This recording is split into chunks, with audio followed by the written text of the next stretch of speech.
that's an option to, there's some linear stuff, and if I get this part done, I'll try and show you on another, it's not a failed painting, it's actually an attempt to get closer to this one. I haven't painted acrylics in a while, and so I painted watercolor.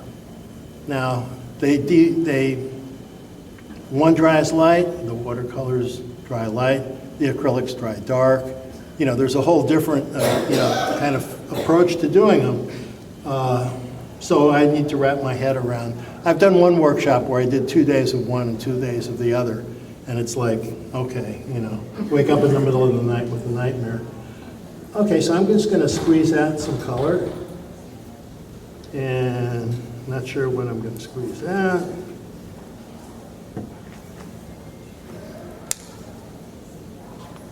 These are, to forego any, whatever you're using.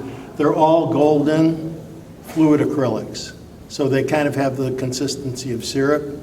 And I can, add a little water to them. They behave in a way a lot like watercolor. I mean, my approach to it is a lot like watercolor.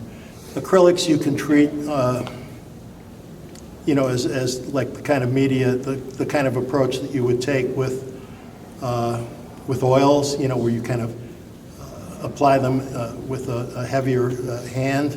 But these are like just fluids. So I also mounted these papers, and this is a hot press, Arch 300 pound, and it's mounted to a backing board with a soft gel medium. Because one of the things I found about this stuff is if you get really watery, like I like to get, or juicy, it's very slippery stuff. And if there's any kind of like little undulations in your paper, it just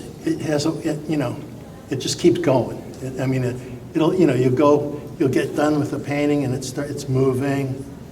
You'll go to get a glass of wine in the evening, it's still moving, and it's not always moving in places that you want it to move. And so the flatter you can get something, the more, not completely under control it is, but the less out of control it is. So let's see what we're doing. I can see exactly what you can see right Oh yeah, which is just a blank sheet of paper. So Steve, do you take it off that mounted board after you're done and it's dry? No, it's pretty much there. I mean, that was the only thing that I reconsidered a little bit about doing this, is if it was a failed painting, an entirely failed painting, or part of it was a failed painting, it would kind of forego the chance of using pieces of it in a collage, if you were inclined to do that. I haven't done that, but I think this way it's like a 1/4 inch or 3/8 of an inch of thing that you couldn't really incorporate in a collage, and I don't know how you would get it off.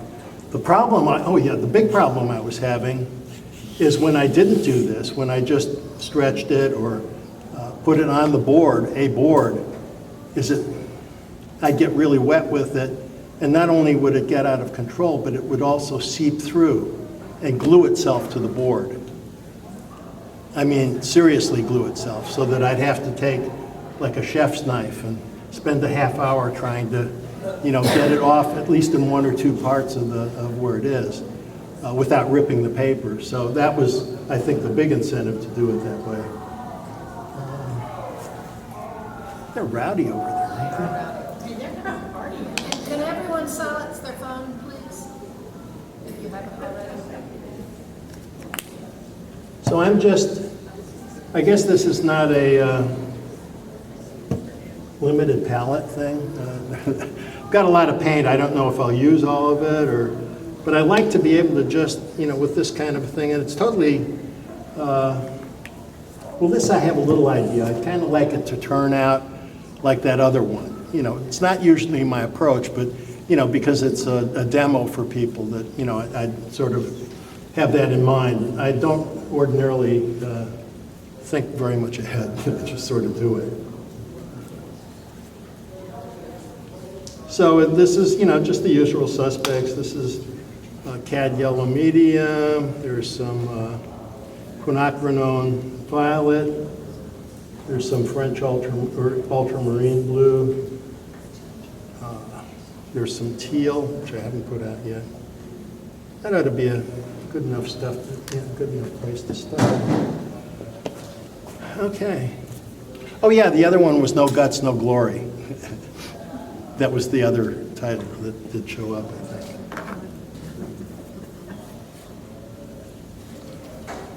I found the one time I did try a couple of days ago, I've been down with bronchitis and stuff, so I haven't really had a chance to do much, but I found that I got a little dark. Remember I said that they get darker, and I guess I was not accommodating that. So I'll see if I can, plug that into what I'm doing.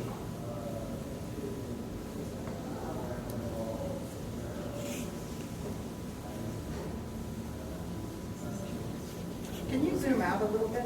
I see it's this one here. Just this one up above. Tell me if I'm going in the right direction.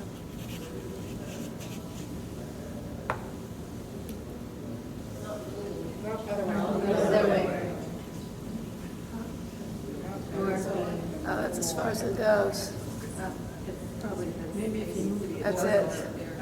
Can you move it down just a touch? Just a touch. This way? Yes. Oh, sure, yeah. In fact, I think I had it that way.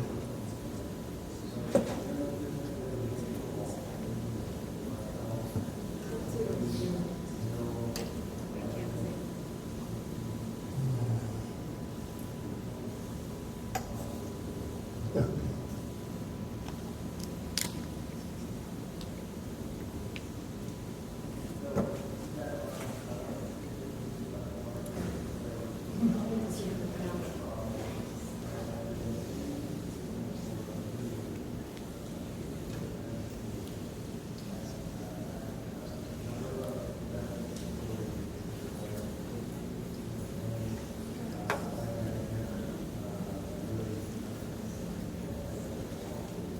And I'm just gonna, I remember talking to people or trying to present lessons on how to approach something intuitively.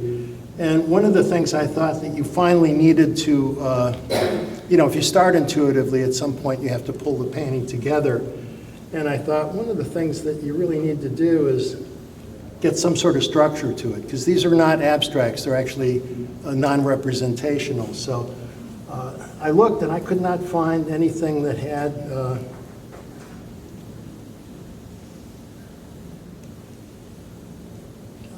the armature, which would be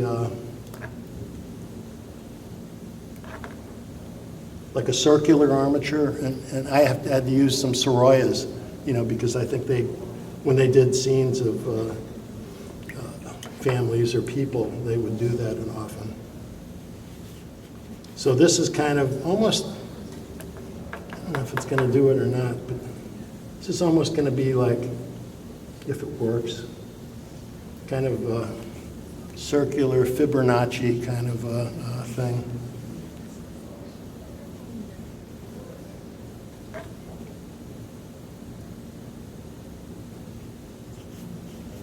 Steve, what's the difference between non-objective and abstract? Well, there's a lot of subtle differences. I think everything is abstract between photorealism and totally non-objective. So it's like a continuum. That there's an awful lot of room there for, but there's nothing that I'm abstracting from. It's just what's ever up here, which is probably a dangerous place. And yeah, they were saying, for preparing for this to, we'll have a reference photo, and it isn't even up there, so we'll see.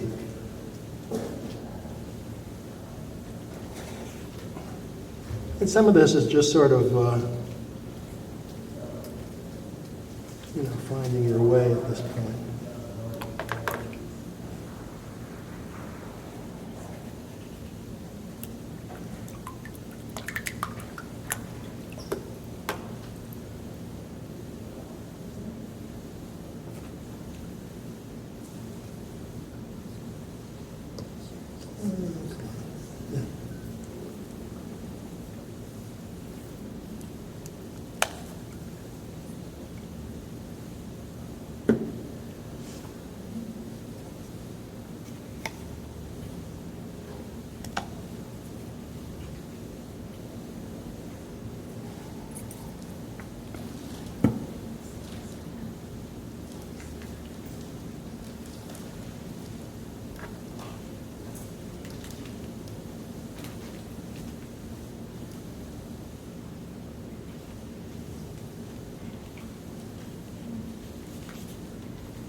I might be getting a little too watery with this.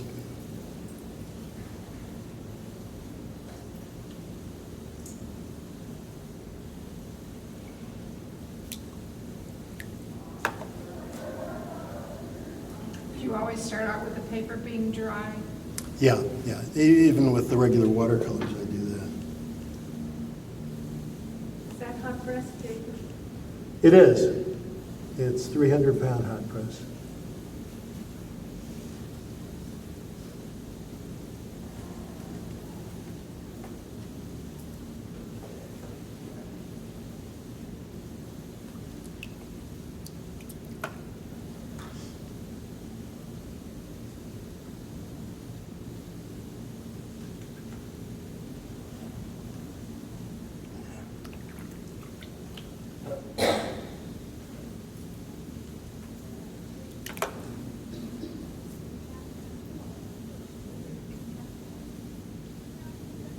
I've only used the acrylics that are out of the tubes, and I'm wondering with the pouring, with what you're using here,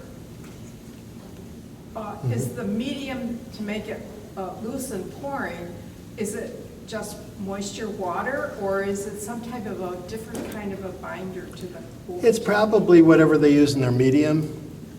The difference is that it doesn't necessarily translate, because as they get more like this, they end up having much more saturation. So there's more actual pigment per unit. So you can't just, I mean, you can water down The tubes? the tubes, and I've had people do that in a workshop, but it's not the same.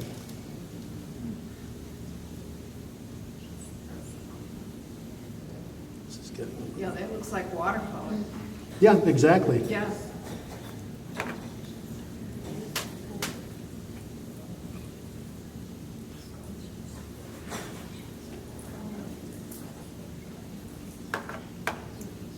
And it probably will never dry.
So Steve, tell us what you're thinking while you're doing this. Well, that's the point. You don't think. Actually it is. I know the gal that was kind of an inspiration, it was I found somebody that was doing what I wanted to do, and she was using these materials instead of watercolor like I had tried to do years before. And that's Elaine Daly Birnbaum, excellent, super duper artist. And she had written some articles. And one of the things that she said in her article was that she listened to books on tape to shut off her left brain so that you really were not thinking at all, quite literally. And I used to give my wife a hard time because she would paint and she wouldn't watch it, but she would listen to like All My Children, Days of Our Lives. And I poo-pooed that, but it had a real purpose. And I realized now that she was brilliant and knew exactly what she was doing. And I learned a lot about Susan Lucci. Thank you.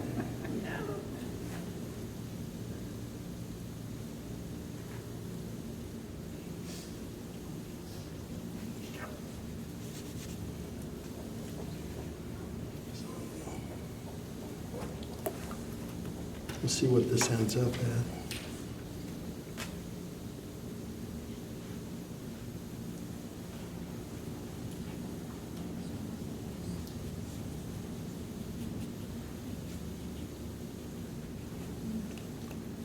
You know, it's like, you know, sometimes you're doing, like I used to do really pretty elaborate, you know, realistic things. And you go, oh, I hope I have enough time. Here it's like, this may be over before it's begun. You can always.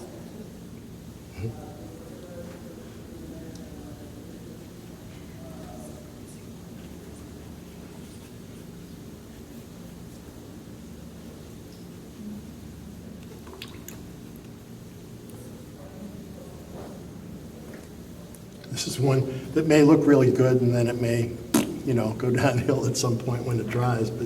But that's also the value of it, is you can go back in and, you know, it's acrylic, so I can go back in and redo whatever I don't like about this. You know, if there's some area that's too gray or too jumpy, too colorful, I can deal with that. But what I like is that it is, I mean, this is more watercolory than watercolor. I mean, this is, you know, this is like one of the Great Lakes here going on. So do you ever put your board on a slant or a tilt?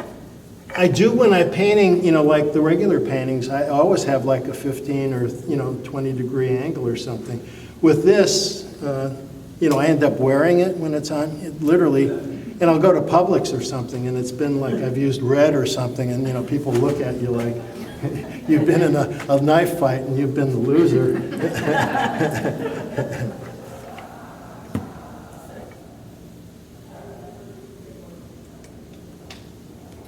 Yeah, okay.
Now, I really did think that, you know, this could benefit. This is getting, you know, it's too watery a little bit, but I'd rather have it too watery and have it do some interesting things than to be too structured.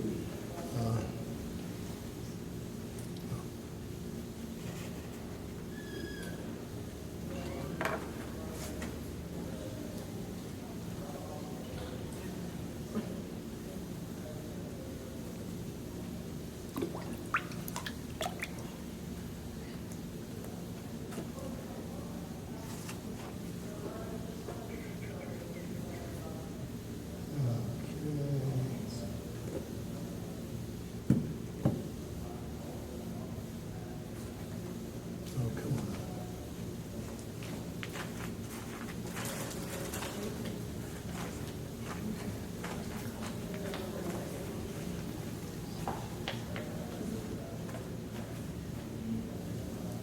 Oh, here it is.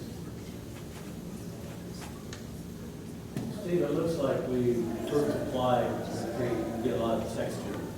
And then It creates texture, yeah, because it's doing its thing, and that's, you know, to me, that's watercolor, is watercolor, you know, you have some control, but, and you can be perfectly controlled with watercolor, but you don't have to be. And, you know, sometimes the best watercolors, I believe, are the ones that, you know, get loosey and, looks like as a painting, or as a paint starts to dry, some of the textures kind of. it'll do that. And that was the big surprise with me, is that it does granulate even. for whatever reason, it doesn't have, it's not an earth tone or something like that that has particles in it. It's on a slick surface, so it's not having texture as a result of rough paper or cold pressed paper. So, but it just does it, and I think that's pretty cool.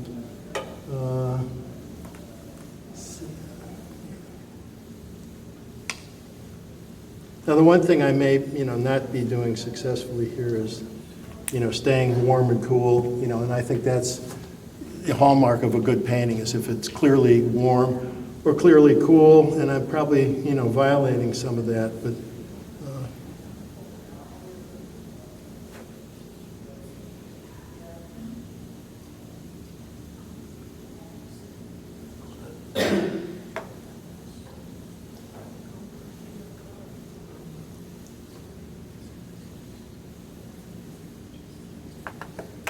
I suppose if that really bothered me, I could get in and do something about it. So what were you thinking when you were looking for that color and couldn't find it? I was looking for a really dark, to get dark, you need a dark pigment. You can't use more, especially in watercolor, people, you think, oh, well, if I just use more of this color, it's going to get darker. And that's not the case. It's when you look on your watercolor palette, the way it looks is the darkest it's going to get. So you need a power color. You need like a phthalo blue or even a ultramarine or something, and then you can put other colors. You can make a dark with yellow, as an additive to like a phthalo blue. But you need at least one of the components in that has to be a really powerful color, powerful value. And what you want to do is, the reason that this is going to get very dark and some white is, you want to play the whole keyboard. You want to play the value keyboard with, from, middle C and, but not just stay in the middle range. You want to be able to show what isn't dark, you need to show dark. You need to show big, you need to show small, rough, smooth, warm, cool. You need to always have the opposite, and hopefully have one of them dominate.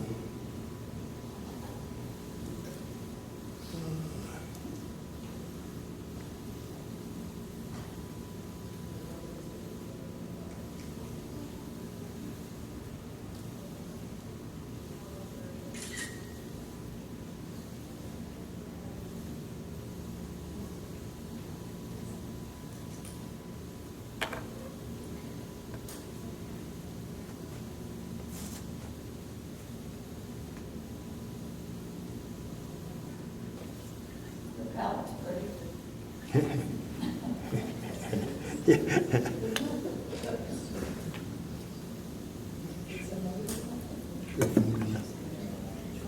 Steve, will that dry like regular acrylic in your palette? Yeah, in the next 6 weeks.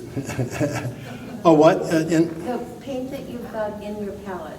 If you actually, if you put saran wrap over it, you can come back the next day and work with it, or, I was thinking more as a collage component. Oh, yeah, there are people, I've done workshops with this, and there are people that say, can we have your skins? Yeah. I go. So, that is something that people do is, So even though it's liquid acrylic, it would still dry to a skin? oh, it'll definitely dry to a skin, yeah. Oh, I'm gonna that's cool. try.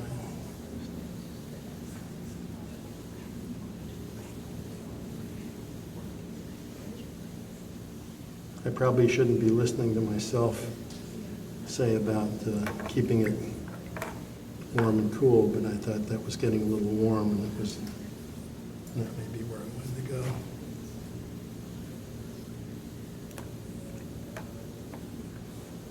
Okay, we're going to move in on this.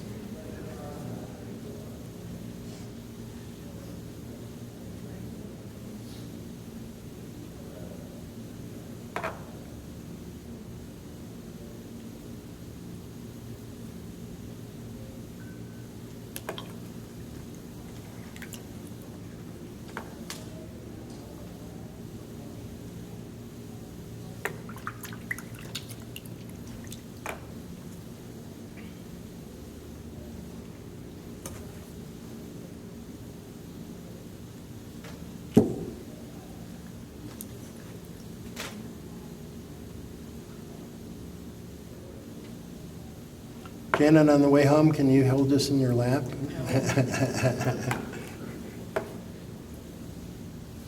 How long do you think it will take it to dry? Well, I've got a heat gun, so that has a way of promoting it drying, but it does take a long time. Well, it depends. Some of this is, it's pretty thin, so it's not going to have. It's when you get like this that it can take a while.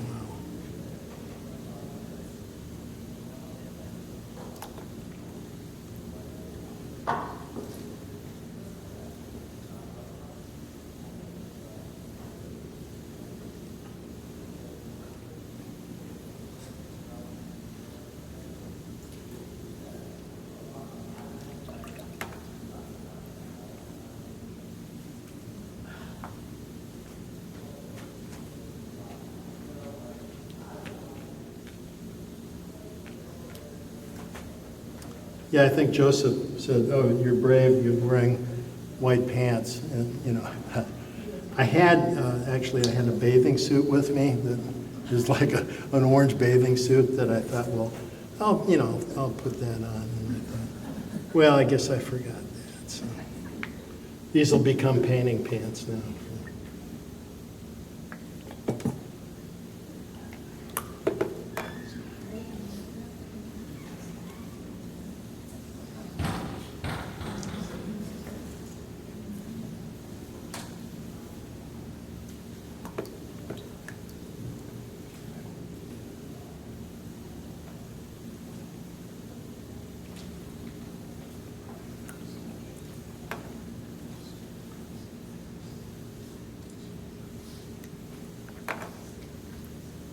There's something I like that.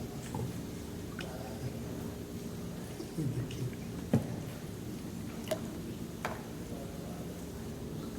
It's important to have clean water.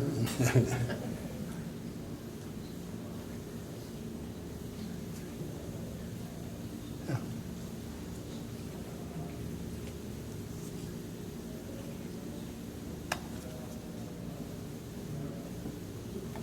Actually, one thing that would, well, this worked out here, but to have more of a cool, not a really warm cad like that, there's some cooler yellows that might be more appropriate to mix with what I'm trying to do here.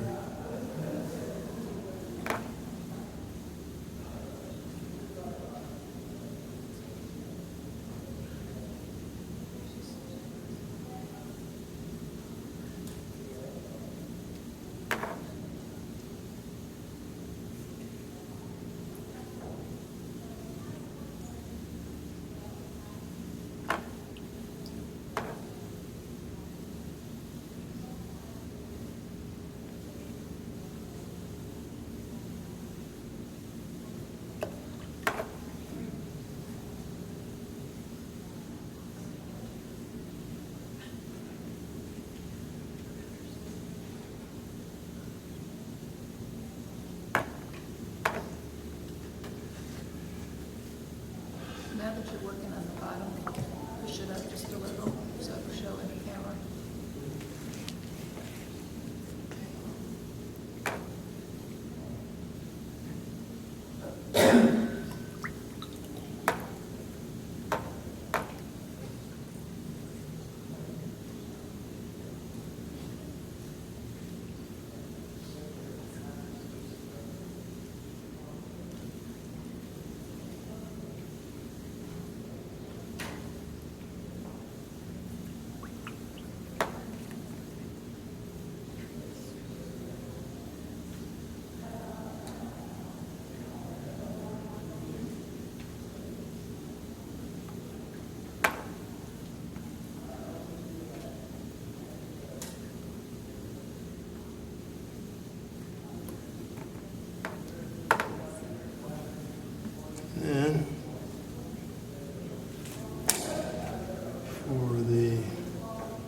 pièce de résistance.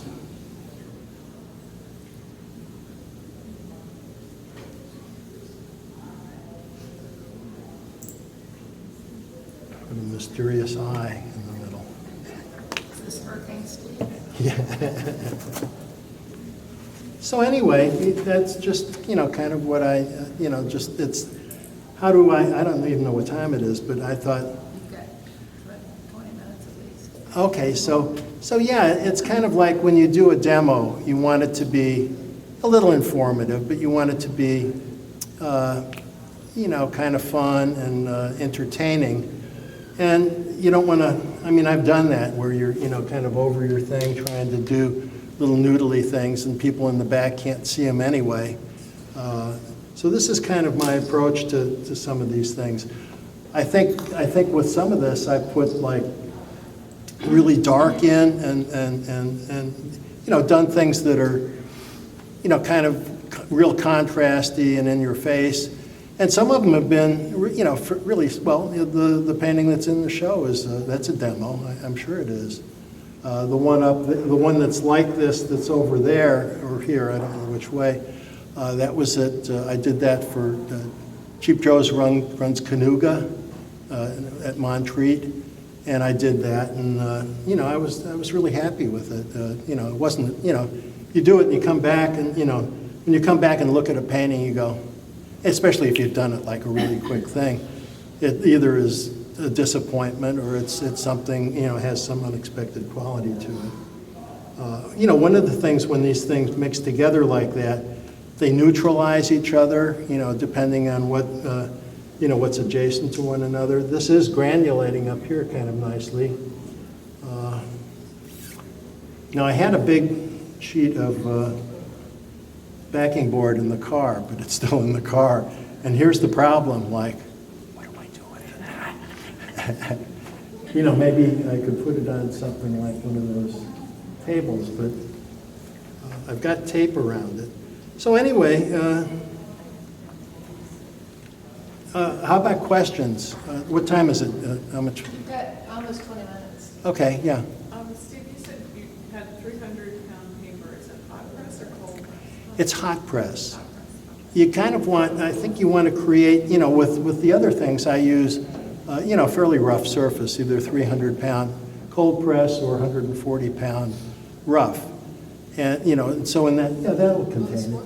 Yeah, I think so, yeah, thanks. And then did you actually mounted it using the... What I do, yeah, the process is I'll take soft gel medium. Yeah. It's, and it doesn't have, it's not, so I was using ones that I didn't want to use necessarily, so it didn't matter if it was matte or gloss.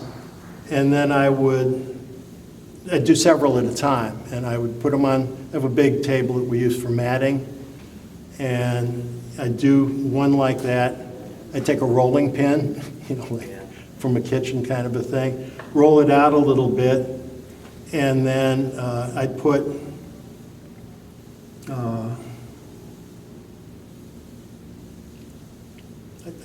I didn't know. I'd just take and put, I had these really, really heavy, I went, at one point I had some drafting boards that were nice and light, and they were like trimmed in aluminum.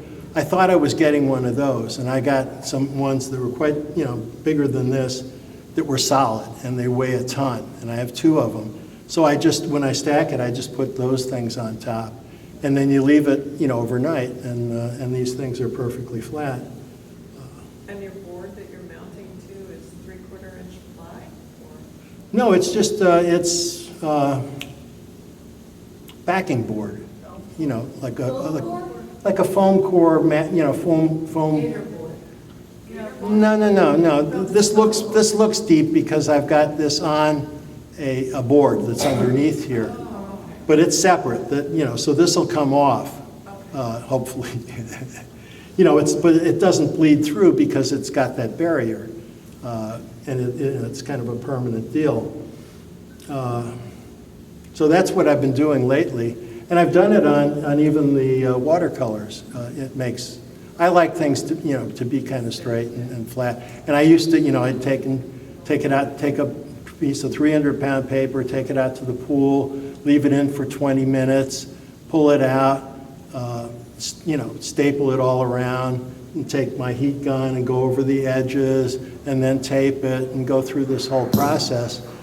But you can't do that if you go someplace else. If you're going painting plein air, or if you're doing a demo or something, you don't have that facility to do that. So these, you can bring a stack of them and, have the drawings done, and then you're good to go. So it works for watercolor too. Some of the other things that work,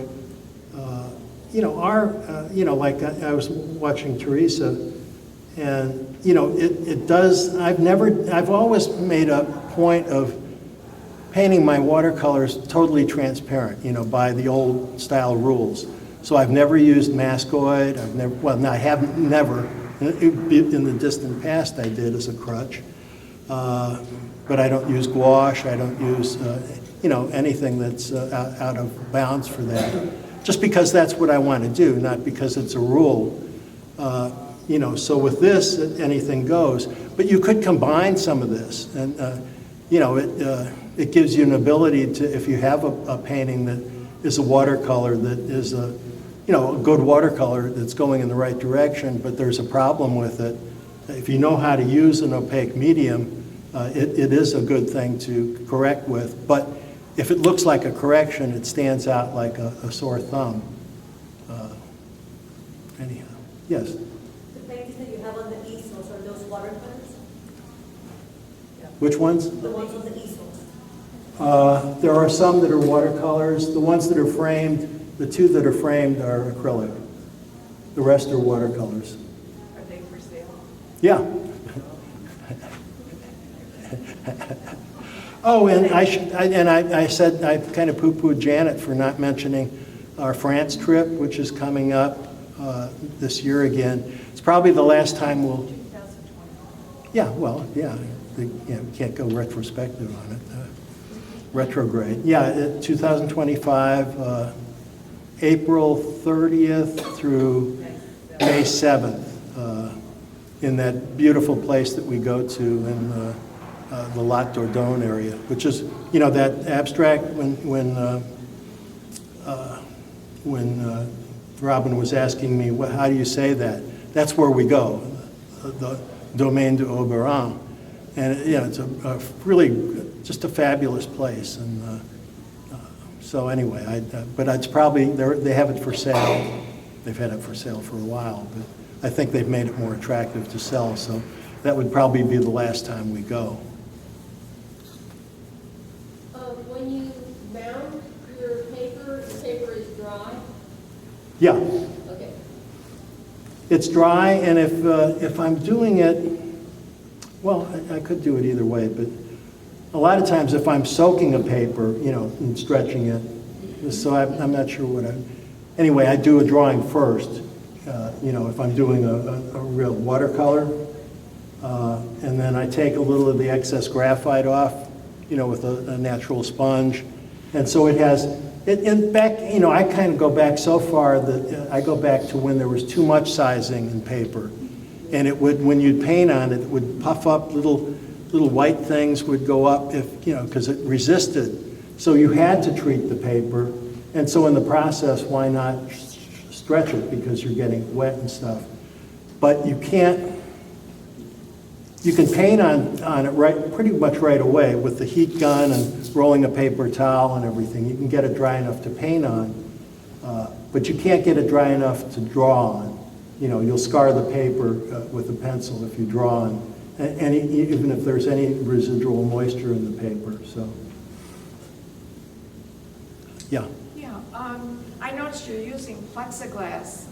Do you ever just varnish the finish? That's what. Oh well, here. In fact, Yeah. let me show you.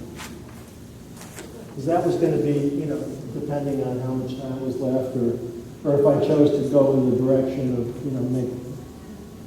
make bad paintings better or something. Well, you have 12 minutes left. Oh, wow.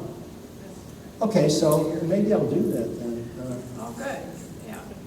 I mean, I just use this as, so I have,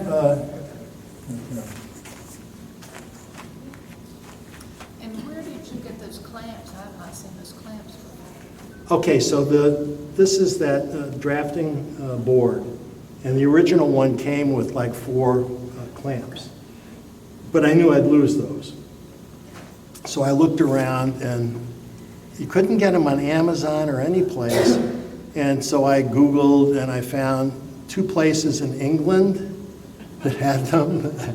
And they seemed a little different. I wanted ones that weren't really tight, had a little gap in them, but, that would work well with the board. So I ended up getting, like a dozen from one place and a dozen. Actually, the one was really fairly cheap. I mean, it was like the shipping was just a couple bucks, which surprised me. And so I've got a whole bunch of them. But yeah, they're really nice because, they come up so they're not going to mush into things. Yeah, it works well. Okay, I'm going to move this aside. Dude. Yeah, if I can put this in here. Yeah, perfect.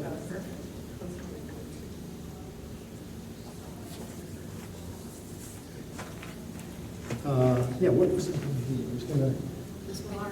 Yeah. Okay, so what I did with this is I did, this was an attempt, before my bronchitis kicked in to make something, to sort of practice a little bit. So I thought one of the things I thought about this that I wanted to overcome, and the other one is it ended up getting darker, which isn't bad, but that wasn't my, I like what happened in the other one, whichever one that is. Anyway, one of the things, once you seal these, and so I've taken a couple coats of just gloss medium and covered the painting with that. I thought it would protect it from sticking to each other. It does not. When you put it in a portfolio with other stuff. I mean, what do you use? Wax paper or something? Parchment paper. That I thought about that. Yep. That's. So anyhow, you learn the hard way. But I don't think, one of the things that when you do an isolation coat like that, which is what it is it usually doesn't damage the painting underneath when you remove whatever it is that's on top. So the other thing you can do, and maybe I'll get a little green water from this.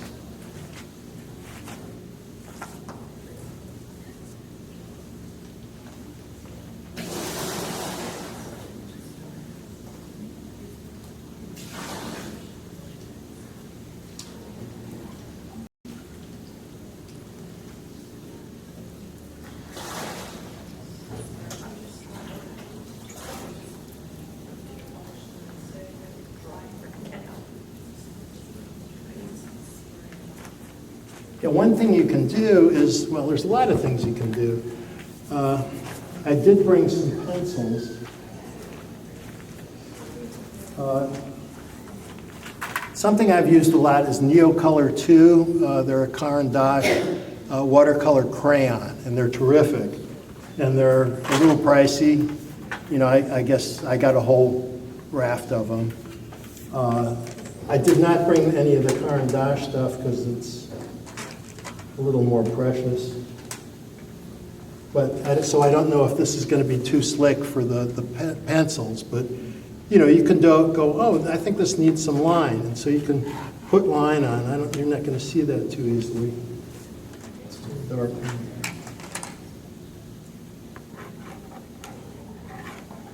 And you can do, anything you want and be, kind of casual with it. And if it screws up, which, chances are it will, if you're being real aggressive like that, maybe the first time, you can just, well, watch it make me a liar here. You can just wipe it off. So you can get like real crazy with things, and that's, that's nice because then you're really letting it go. You don't have to be careful. The other thing that I found, and I think it's in, which one is the one that looks like what I just did? That one. So the other one, which is more like what I have in the show, I've added some some line to that, and I like that.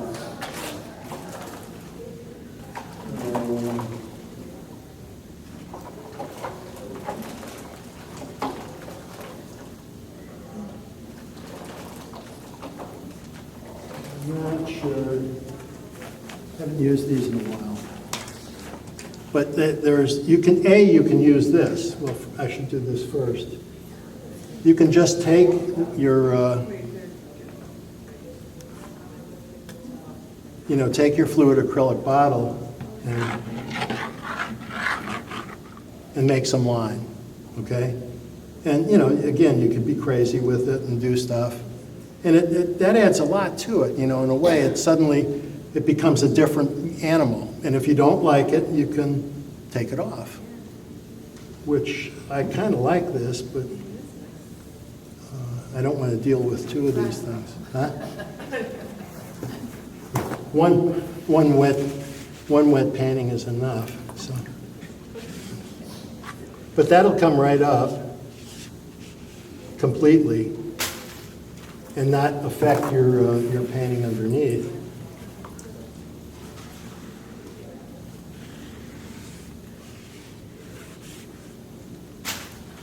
But if one of these little bottles works, I think that's, and I learned that in Florida watercolor. One of the demonstrators, and I hadn't seen her demo, but I did the replays, with the stuff online, and I thought, oh man, look at those lines. Isn't that neat what she's done?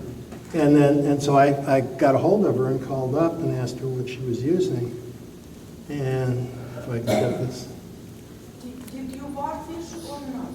What? Did you varnish this painting? Yes, it's an isolation coat. Okay, What after you- you paint over. Yeah.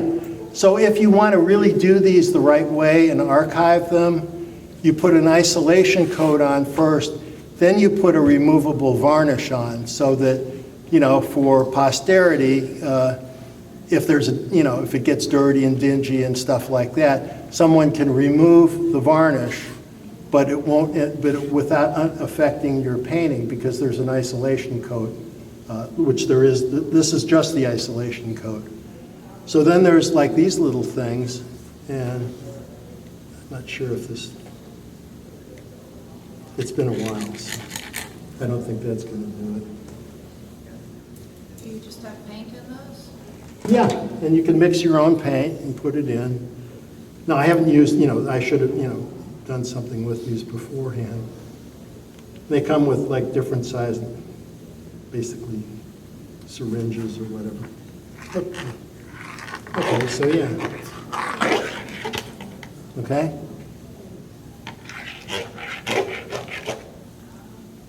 So you can add line, and line is, it's an attractive thing. Our friend Pat Dews always said the essential line. And if you look at her work, and she does really successful paintings, there's always some line in it. And Carol Pickle's work is more heavy, like when I did that. I thought, oh, I know what she did now. I think you can learn by somebody explaining what they do and watching them demonstrate, but you can also look at the actual paintings and go, I wonder how they did that.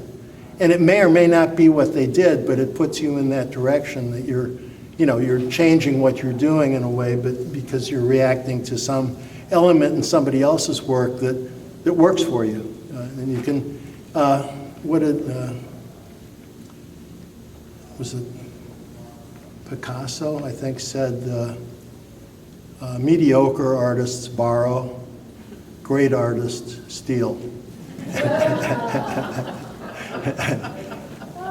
I think they were using Klimt as an example, and his work is totally unique and everything, but if you look at all the stuff in there, it's ripped off from this, from Egypt or from anyway. 2-minute warning. Okay, well, we So did. if you were to use a matte varnish on that, then you don't have that bouncing back of light, of course, against that painting. What they say- But would you frame that with plexiglass or just leave it without? Well, I've always put plexi on, but I'm getting to the point where, look, I the bills from, we have framers that are friends that were neighbors. Yeah. But for mat board, for plexiglass, the frames are real maple frames. It's a fortune, even when people are giving you a super break. So I went to our framer and I said, oh man, I said, I'm gonna go to Lowe's and rip some 2x4s and stretch. And he said, Steve, I've got all sorts of stretcher strip material. He said, I can cut it any size you want, so I can paint on a canvas and then crop it to wherever I want and have him cut. It's got, so it won't show like if you did it yourself without, router and all that sort of thing.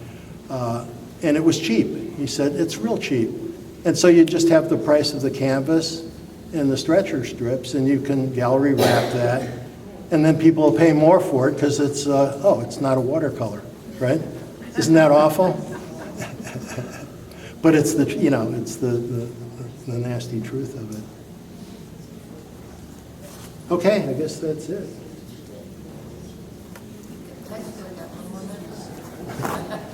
Well, we can just, Any more questions? I can just clean this up before I forget. Now, even if you forgot this, you could clean it with alcohol, which is what I'm going to have to do, I think. Thank you very much. Oh, you're welcome, yeah. Thanks, guys.